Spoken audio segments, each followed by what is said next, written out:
Hi, this is Stephanie Miller from The Stephanie Miller Show. Please enjoy this exclusive clip from my show on Political Voices Network. I think of you every day because your head must be exploding with all of these.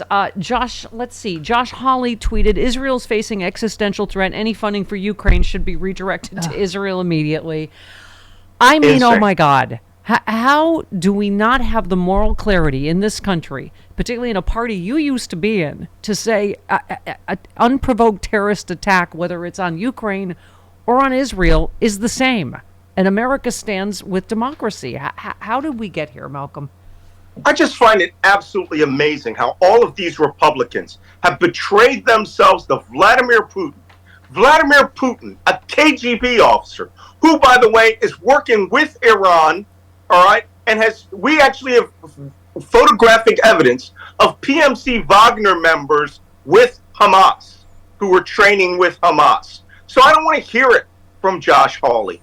These people they're not traitors to themselves. How did they look themselves in the mirror with the death of all of these people? You know, there was some academic from the London School of whatever this morning that I had to go off on, because he said, how do you think the U.S., the EU, and the U.K. would feel if they saw pictures of this devastation in Ukraine? Where has this guy been for the last 17 months? There's estimated as many as 30,000 dead civilians in Ukraine. Yeah. It's not a game to sit there and compare apples and oranges. There are two wings of the anti-democratic movement fighting in Eastern Hemisphere now. Hamas, which is designed to kill, but by the way, I keep saying that they are killing Israelis.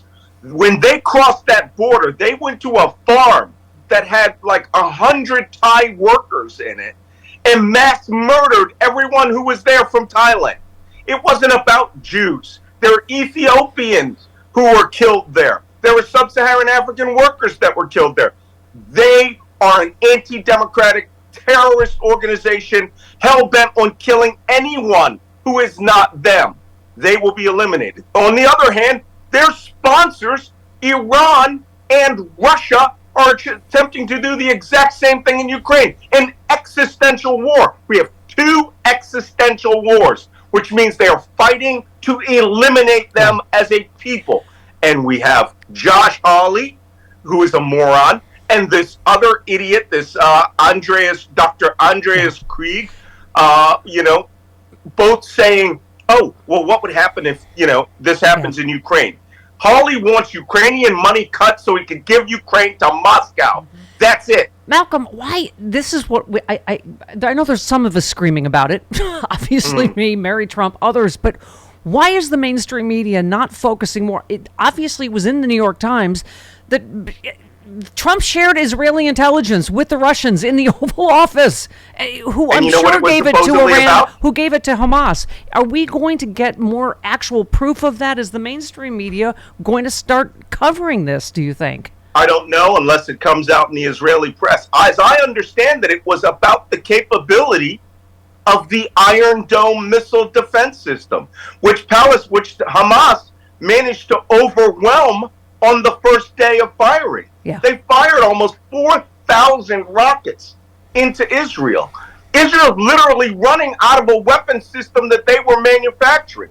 And in case, I had somebody go say this the other day, well, why didn't Israel give those to Ukraine? Apparently, it's pretty clear that they desperately needed them themselves. Yeah. And you know what? We haven't even seen the end of the rocket war. Yeah. So if Donald Trump gave the Russians capabilities and briefing on, whether Israel was attacking Iran or Israel was defending itself, it's just another one of the treasonous acts he did while in office.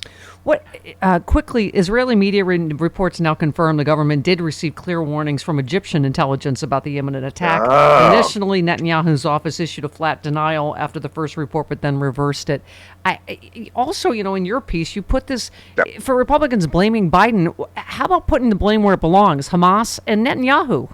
This happened on You know what? I also put in my if you go to Substack, read that article about intelligence failure. You got to pay for it. You got to become a paid contributor. subscriber to that, but it's worth it. It also said that Egyptian intelligence had a failure.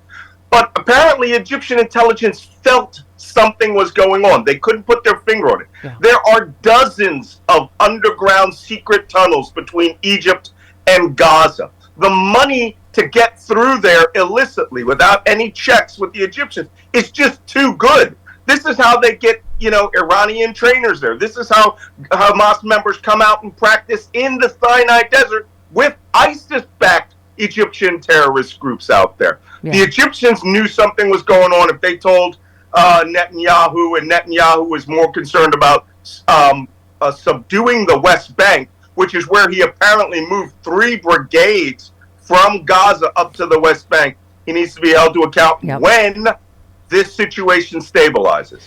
You also tweeted, thank you for this, Senator Tuberville, do your job. U.S. forces are near war. We know you were a physical coward and hid at college football and never served, but don't you dare assume you know better than General Hayden. Disgrace. I mean, not to mention, as I keep saying, the hypocrisy of the fact that Israel has abortions on demand, right? But that doesn't seem to, it just, there's so much rank hypocrisy on the right now in terms of... How many rapes came out of this? Yeah. Right? I mean, let me tell you something. Tommy Tuberville is an absolute disgusting disgrace. How the Senate cannot maneuver around him is beyond me. Yeah. I don't get it. They need to change the rules or something along that lines. He literally said, it's not hurting the U.S. military. Oh, hi. I'm here with sexy liberal John Fugelsang wearing my Los Angeles sexy liberal shirt. Oh, my God. We have an L.A. show coming up October 21st. But how else could you see it, John? Could you see it? I'm so glad you asked. For a limited time, you can see the show live via pay-per-view if you go to sexyliberal.com. All the laughs, you'll miss nothing. I can stream it from all around the world? All around the world, in your car, while you're driving. Watch it at home. Sexyliberal.com, yeah.